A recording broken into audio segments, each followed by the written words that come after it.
જય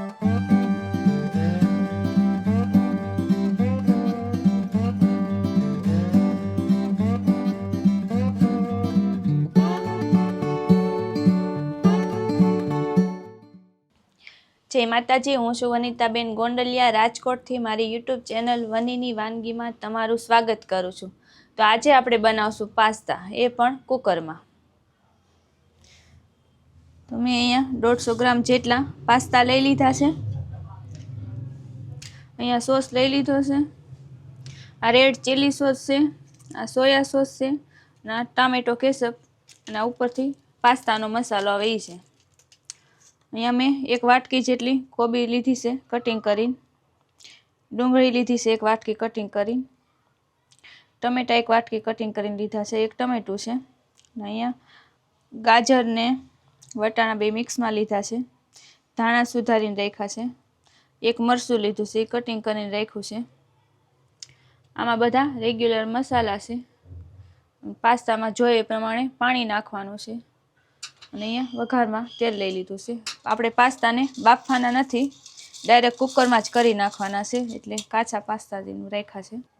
તો હાલો હવે આપણે પાસ્તા બનાવવા માટે કુકરમાં તેલ મૂકી દઈ, ગેસ ચાલુ કરી દઈ। પહેલાં આપણે પાસ્તા હોય એ પ્રમાણમાં તેલ મૂકી દેવાનું। આપણે અહીંયા 150 ગ્રામ જેટલા લીધા છે।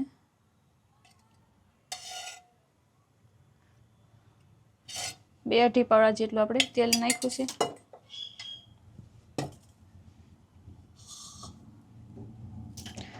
તેલને ગરમ થવા દઈ। તો આપણે તેલ ગરમ થઈ ગયું છે, આપણે 1 ચમચી જેટલું જીરું નાખી દઈએ આખું,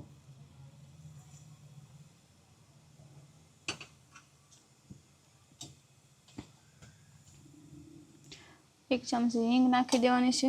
હવે એમાં ડુંગળી છે એ નાખી દઈએ।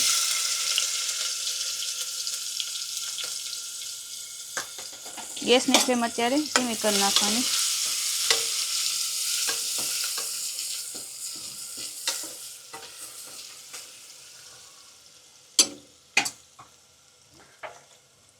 હવે એમાં આ મરચાં છે એ આપણે નાખી દઈએ।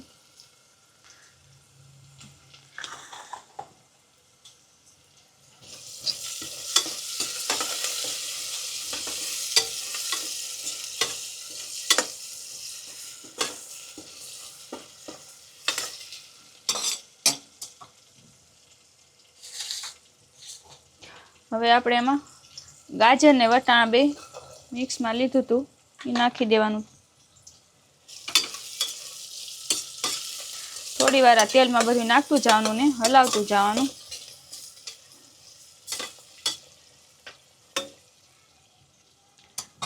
હવે આપણે કોબી લીધી છે 1 વાટકી નાખી દેવાની।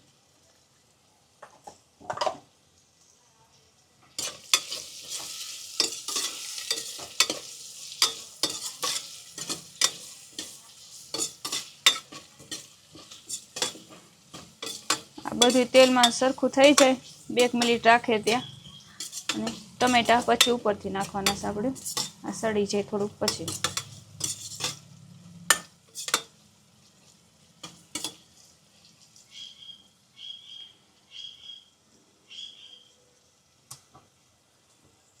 હવે આપણે ટમેટા છે, ટમેટા છેલ્લે બધા નાખી દેવાના વાટકી।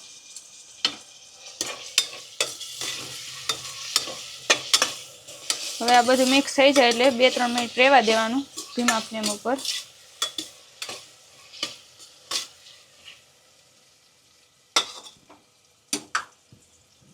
હવે એમાં સ્વાદ પ્રમાણે મીઠું નાખી દેવાનું, 1 ચમચી જેટલી મેં હળદર નાખી, 1 ચમચી ધાણા જીરું પાવડર,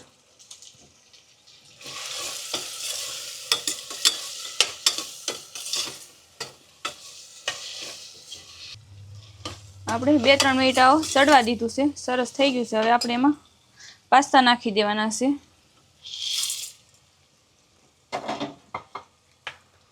હવે આપણે આ સોસ લીધો છે, સોસ નાખી દેવાનો છે 3 મેં અહીંયા પાઉં હતા એ લીધા છે।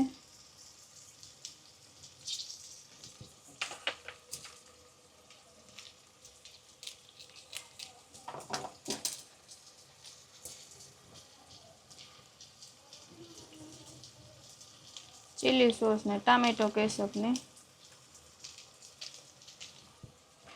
Soya sauce.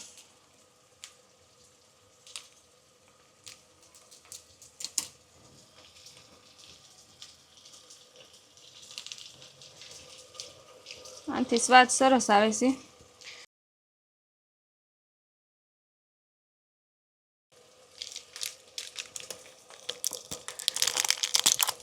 ના બાફવાની ઝંઝટ વગર ફટાફટ કુકરમાં થઈ જાય છે.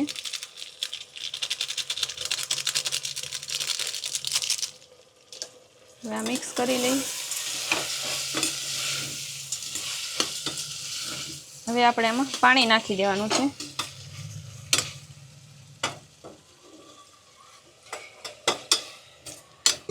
પાસ્તા ડૂબે એટલું પાણી લેવાનું છે આપણે. હવે આમાં લાલ મરચું આપણે નથી એડ કર્યું. હવે પાણી નાખી દેવી પછી આપણે લાલ મરચું એડ કરવાનું છે. પહેલાં એડ નથી કર્યું કેમ કે બળી જાય.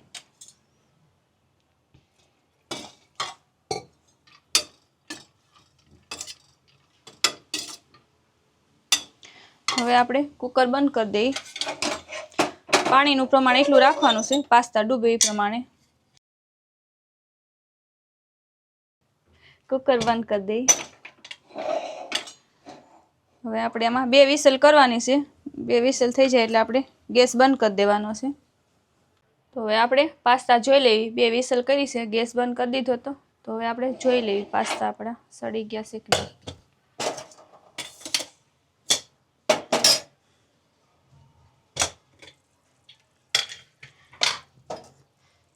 તો આપણે પાસ્તા સરસ થઈ ગયા છે 2 વિસલમાં. જોઈને જ મોઢામાં પાણી આવી જાય એવા સરસ પાસ્તા થઈ ગયા છે. તો હવે આપણે એક ડીશમાં સર્વ કરી લઈએ. આપણે આ ધાણા રાખ્યા હતા એ એડ કરી દઈએ.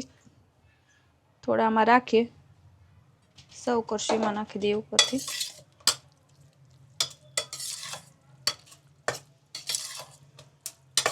પાસ્તા બનતા કઈ વારી નથી લાગતી, ફટાફટ બની જાય છે. હવે આપણે સર્વ કરી લઈએ.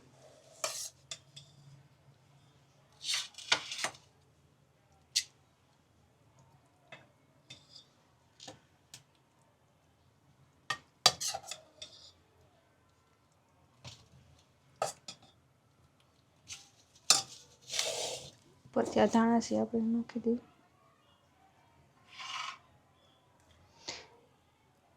તો આપણા પાસ્તા તૈયાર છે.